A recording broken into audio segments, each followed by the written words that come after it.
nama saya Tistiani Oktavia Ningrum dari kelas S7A dengan nomor MPM 2021-415-00006. Halo, perkenalkan nama saya Siti Heresa Oktavia dengan NPM 2021-415-00163. Perkenalkan, nama saya Vina Fajriah dengan NPM 2021-415-00023. Halo, perkenalkan nama saya Safwa Nur Habibah, NPM 2021-41500032. Perkenalkan, nama saya Gadis Budi Isri, nomor NPM 2022-4157-0001. Hai, perkenalkan nama saya Ramto Abdullah, NPM saya 2021-41500041. Terima kasih.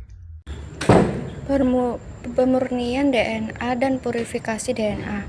Definisi dari pemurnian DNA atau DNA purification adalah proses untuk memisahkan DNA murni dari protein, karbohidrat, lemak, dan kontaminan lainnya. Pemurnian DNA dilakukan setelah ekstraksi DNA, yaitu proses mengeluarkan DNA dari inti sel atau organisel. Nah, untuk tujuannya sendiri itu untuk memisahkan DNA murni dari kontaminan. Langkah intinya adalah gangguan struktur seluler, pemisahan DNA, pengikatan DNA ke matriks, pemurnian, pencucian protein dan kontaminan, dan yang terakhir adalah elusi DNA. Cara memurnikan DNA bisa menggunakan larutan garam yang lebih tinggi untuk membersihkan protein dan RNA yang terkontaminasi. Kit permurnian khusus untuk sampel yang lebih kompleks dan menantang mungkin perlu diperlukan. Langkah permurnian DNA. 1. Pengambilan sampel atau DNA dapat diambil dari berbagai sumber seperti sel hewan, tumbuhan, atau mikroorganisme. Yang kedua adalah lisis sel. Proses ini melibatkan pemecahan membran sel untuk melepaskan DNA. Yang ketiga adalah penghilangan protein dan kontaminan. Setelah lisis, protein dan kontaminan lainnya harus dihilangkan. Ini sering dilakukan dengan menggunakan larutan klorofrom atau dengan metode precipitin. Presipitasi DNA kemudian dipresipitasi menggunakan etanol dan isopropanol. Setelah itu, campuran diinkubasi pada suhu rendah untuk meningkatkan hasil presipitasi, pencucian, dan pengeringan. DNA yang dipresipitasi dicuci dengan alkohol dingin seperti etanol 70% untuk menghilangkan sisa-sisa garam. Setelah dicuci, DNA dikeringkan dan dapat dilarutkan dalam buffer TE atau air steril. Yang terakhir adalah analisis kualitas dan kuantitas DNA. Kualitas dan kuantitas DNA dapat dianalisis menggunakan spektrofotometer untuk mengukur konsentrasi atau elektroforesis gel agarose untuk memeriksa integritas. Baik, selanjutnya adalah purifikasi DNA pada jambu mente. Metode penelitian yang digunakan dari berbagai jenis marker molekuler yang sudah ada, umumnya yang dipilih untuk dijadikan marker molekuler untuk mendukung program seleksi antara lain adalah PCR atau polymerase chain reaction berdasarkan marka, RFLP atau Restriction Fragment Length Polymorphism, RAPD atau Random Amplified Polymorphic DNA, dan AFLP atau Amplified Fragment Length Polymorphism, SSR atau Simple Sequence Repeats, dan terakhir adalah QTL atau Quantitative Trait Locus. Sedangkan untuk tahapan penelitiannya, pada tahapan ekstraksi dan purifikasi DNA, yang pertama adalah protokol yang digunakan adalah prosedur ekstraksi yang dilakukan oleh Doyle pada tahun 1987 berbasis CTAB dengan modifikasi penambahan 1,5% polyvinyl polypyrrolidone atau PVPP. Sampel yang digunakan daun segar jambu mente yang ditimbang sebanyak 0,5 sampai 0,7 gram, lalu diletakkan dalam cawan porselen steril yang ditambah 300 ml buffer ekstraksi CTAB, kemudian digerus dengan mortar steril sampai daun lumat. Selanjutnya, daun sampel yang telah lumat dimasukkan ke dalam tabung Evendrop 2 ml, Kemudian ditambahkan kembali buffer ekstraksi CTAB sebanyak 300 ml dan di vortex selama 2-3 menit. Lalu setelah itu, tahapan selanjutnya dilakukan inkubasi sampel dalam water bath bersuhu 65 derajat Celcius selama 15 menit sambil tabung dibolak-balik setiap 5 menit. Tahapan ini dilakukan untuk mengoptimalkan kerja buffer ekstrak yang ditambahkan ke dalam sampel. Sampel kemudian di vortex selama 2-3 menit. Selanjutnya dilakukan sentrifugasi sampel dengan kecepatan 12.000 rpm selama 10 menit pada suhu 25 derajat Celcius. Selanjutnya, suspensi disentrifugasi pada kecepatan 12.000 rpm pada suhu 25 derajat Celcius selama 10 menit. Sehingga diperoleh suspensi dengan 3 lapisan atas berwarna hijau jernih, lapisan tengah berwarna hijau keruh, dan lapisan bawah berupa pelet yang berwarna hijau tua. Supernatan pada lapisan paling atas diambil dan ditambahkan dengan 2/3 kali volume larutan isopropanol dingin untuk presipitasi DNA.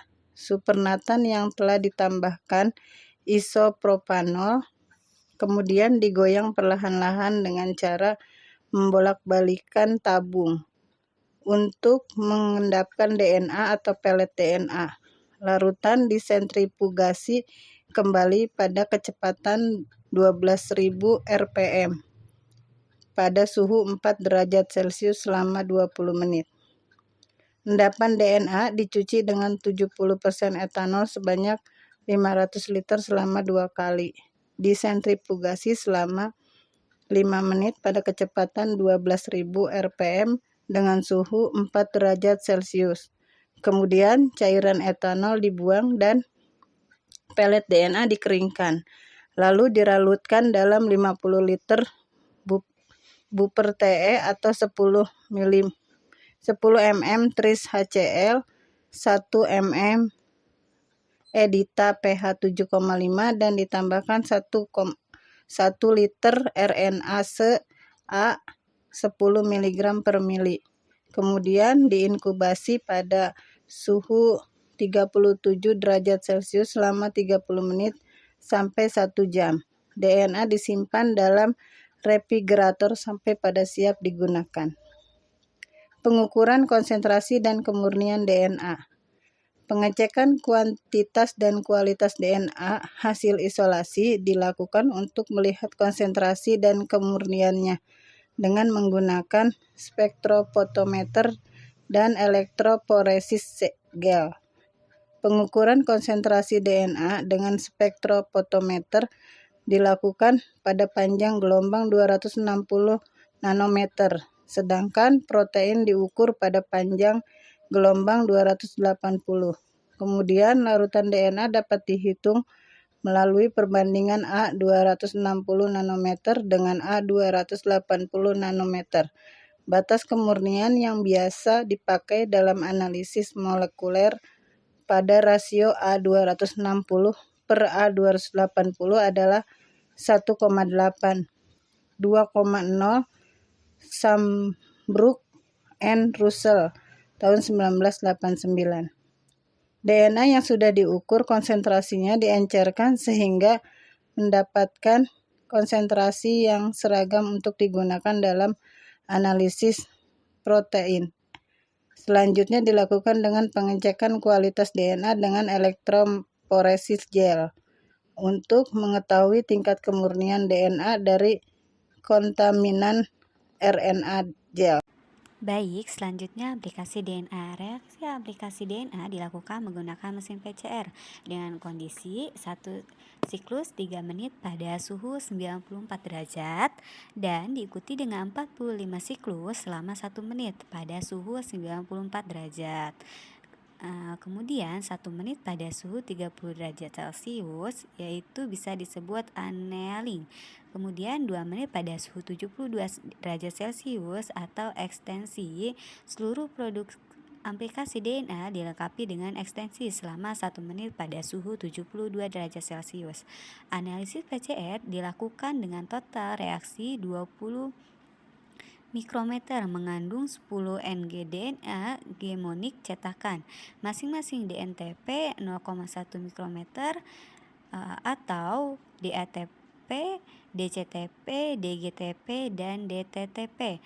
Masing-masing primer RAPD 0,2 mol, enzim TAQ DNA polimeras 0,04 unit, dan dalam larutan buffer 1 kali atau 20 mm tris HCl pH 8,0, 100 mm KCl, 0,1 mm EDTA, 1 mm DTT, dan 50% gliserol atau 0,5, kemudian 0,5% twin, 20 0,5% nonidate, 4 P40, dan MgCl2 1,5 mm. Hasil aplikasi divisualisasikan menggunakan elektroforesis horizontal dengan gel agarose 1,5% dalam buffer 1 kali TAE. Gel agarose kemudian direndam di larutan ETBR sehingga pola pita dapat dilihat di bawah sinar ultraviolet. Hasil elektroforesis dipoto menggunakan bio-RAD Zeldok. Kemudian tahapan pemotongan dengan enzim restriksi. DNA gemonik yang telah diisolasi dari daun jambu mete diuji kemampuannya untuk dapat dipotong dengan enzim restriksi. Reaksi pemotongan dilakukan pada suhu 30 derajat Celcius selama 1 malam pada inkubator. Reaksi pemotongan dengan total 20 mengandung 5 DNA, 10 kali buffer restriksi, dan 10 unit enzim EcoRL atau ROCE. Hasil pemotongan DNA kemudian dicek pada gel agarose 1% dan divisualisasi pada perangkat bio-RAD Zel. Hasil dan pembahasan.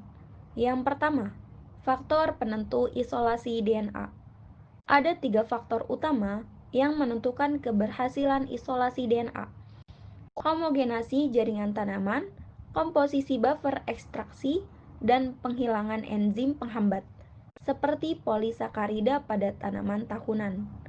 Yang kedua, teknik modifikasi.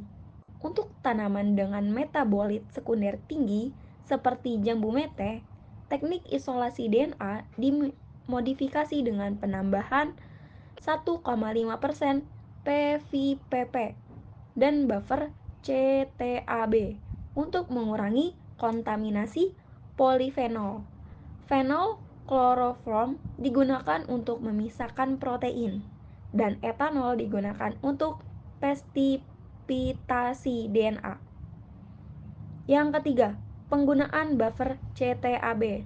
Buffer CTAB digunakan sebagai alternatif nitrogen cair dalam proses homogenasi. Penambahan buffer dengan garam tinggi membantu memisahkan polisakarida dan menghasilkan DNA berkualitas baik. Yang keempat, kualitas DNA. Hasil isolasi DNA jambu mete menunjukkan konsentrasi DNA berkisar antara 1090,7 sampai 2452,5 nanogram per makroliter dengan rasio A 260 sampai A 280 antara 1,80 sampai 191, menunjukkan kualitas DNA yang murni.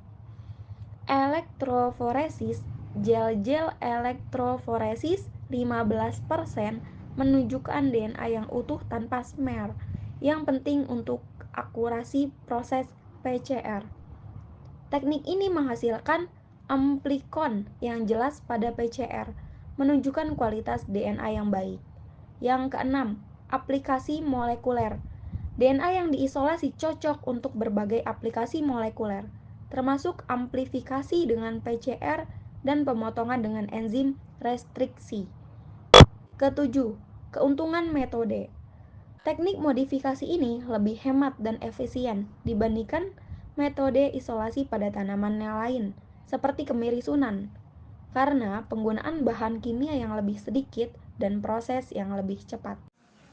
Kesimpulan, kuantitas DNA yang banyak dan kualitas DNA yang tinggi dapat dihasilkan pada sampel tanaman jambu mete dengan cara memodifikasi teknik ekstraksi DNA berbasis CTAB serta penambahan antioksidan, polyvinyl polypyrrolidone atau PVPP, dan mercaptoetanol, namun tanpa penggunaan nitrogen cair.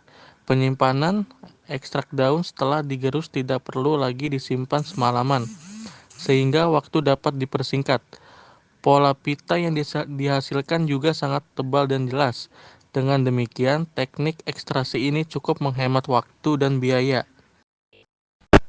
Selanjutnya, untuk isolasi DNA tanaman tahunan lain yang mempunyai kemiripan dengan jambu mete atau yang mempunyai kandungan fenol tinggi.